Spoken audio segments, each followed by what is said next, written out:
Hi mga kaina! Welcome sa vlog ng 23 years old na dalawang anak. So for today's video, ipapakita ko nga lang yung routine ng panganay ko na kinder. So ininit ko nga lang yung ulam kagabi na natira. After nun is pininansya ko na ang kanyang uniform.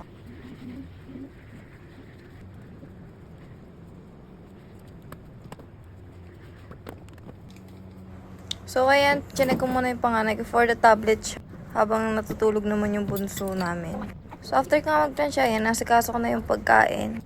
At syempre, kumain na kami.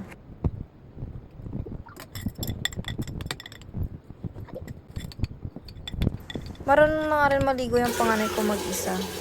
Kaya hinanda ko na yung babaunin niya. Usually, ganito lang yung baon niya, fruits at saka unting biskuit. Tubig at saka yung mga drink at naalala ko. So, may in-order at pinagawa nga lang ako sa Shopee yung ID niya. Buti na lang may picture ako ng ID niya. Ang dami ng pinaglaanan ng ID niya. Kalahati pa lang ng taon yan.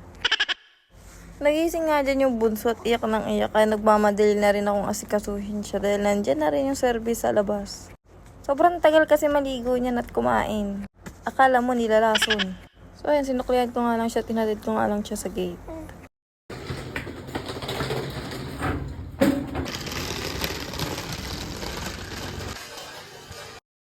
At ayun nga yung bunso ko, iyak na iyak. Kailangan talaga lagi yung nanay papasok niya. sa school. Gusto lahat attention sa kanya na lang. Wala nang magawing nanay niya.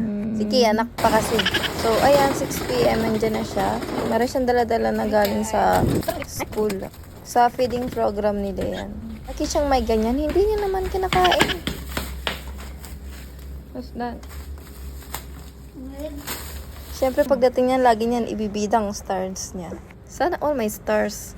Nung kinder ako, ang bobo ko, hindi ako nagkaroon kahit kailan ng stars. Buti di naman na ng anak ko. At tinuruan ko ngayon siya na itabi lahat ng mga hinubad niya. Paano sayaw? So yun lang, thank you for watching.